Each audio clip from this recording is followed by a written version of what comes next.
Hey there, third grade. Welcome back for chapter 10 of Winn Dixie, because of Winn Dixie. So in this chapter, we're going to learn a little more about Opal meeting Gloria Dump.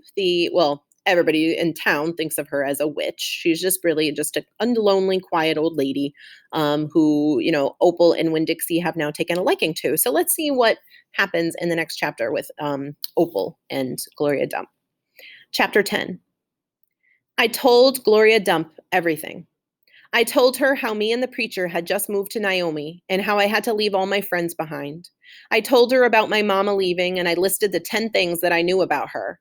I explained that here in Naomi, I missed mama more than I ever had in Whately. I told her about the preacher being like a turtle, hiding all the time inside his shell.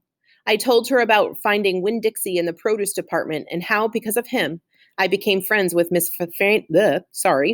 I became friends with Miss Franny Block and got a job working for a man named Otis at Gertrude's Pets and got invited to Sweetie Pie Thomas's birthday party. I even told Gloria Dump how Dunlap and Stevie Dewberry called her a witch, but I told her that they were stupid, mean, bald-headed boys and I didn't believe them. Not for long, and I didn't believe them. Not for long, anyhow. And the whole time I was talking, Gloria Dump was listening. She was nodding her head and smiling and frowning and saying, and is that right? I could feel her listening with all her heart, and it felt good. You know what, she said when I was all done. What? Could be that you got more of your mama in you than just red hair and freckles and running fast. Really? I said. Like what? Like maybe you got her green thumb. The two of us could plant something and see how it grows. Test your thumb out. Okay, I said. What Gloria Dump picked for me to grow was a tree. Or she said it was a tree. To me, it looked more like a plant. She had dug me a hole for it and put it in the ground and packed the dirt around it tight, like it was a baby, and I was tucking it into bed. What kind of tree is it? I asked Gloria Dump. It's a wait and see tree, she said. Well, what's that mean? It means you gotta wait for it to grow up before you know what it is. Can I come back and see it tomorrow? I asked. Child, she said, as long as this is my garden, you're welcome in it. But that tree ain't gonna have changed much by tomorrow. But I want to see you too, I said.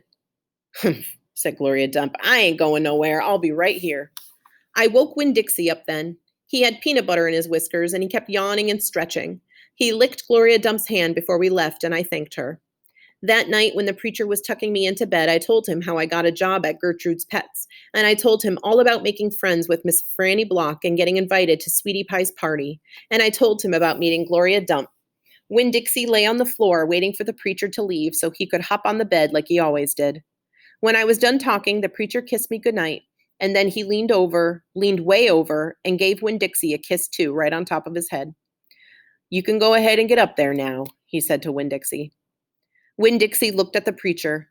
He didn't smile at him, but he opened his mouth wide like he was laughing, like the preacher had just told him the funniest joke in the world, and this is what amazed me the most. The preacher laughed back. Winn Dixie hopped up on the bed, and the preacher got up and turned out the light. I leaned over and kissed Winn Dixie too, right on the nose, but he didn't notice. He was already asleep, snoring. All right, my friends, I'll see you next week for chapter 11.